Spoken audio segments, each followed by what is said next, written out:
andito na yung mga amo namin guys, at saka nag-message siya sa akin kanina. Nagpapa ano siya ng 4 na hita ng manok na hindi pa na marinate. Marami pa naman na manok ang i-marinate namin bukas. Naku, grabe. Ay, waste time na naman. Pagsasayang na naman kami ng oras pag dumating sila ng mga 9:30 to 10 AM ng umaga. Sigurado puro ken na naman yung mga yun. Nako. Hindi ko alam kung hanggang oras kami matatapos magbabalot ng manok. Kaya gawin ko na lang bukas.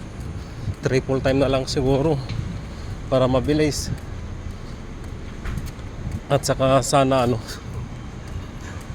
mas okay naman kung darating sila ng 9:30 para sa kanon maaga rin sila umalis.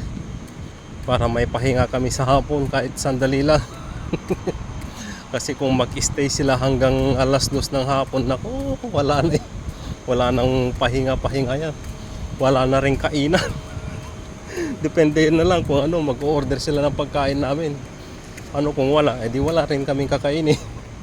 Kanya-kanyang diskarte na lang sa pagkain siguro. Hindi kaya kakain na lang kami pag umuwi. Kanya-kanyang bili na lang siguro ng pagkain pag ganun guys. Ay nako.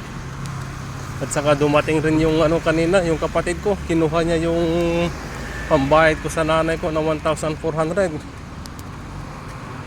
Pero yung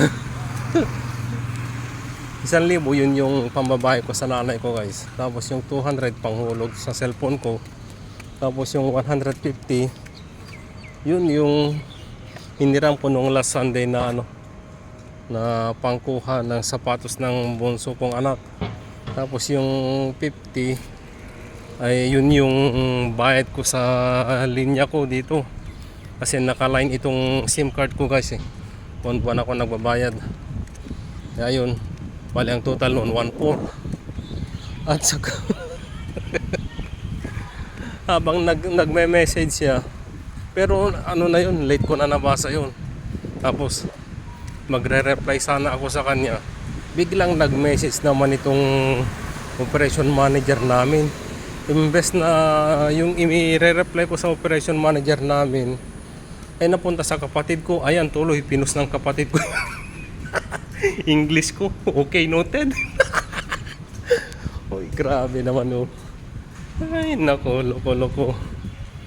Ay, ang lamig guys Parating na naman na ulan mamayang gabi. At hanggang dito lang ako siguro guys kasi parang aambon na.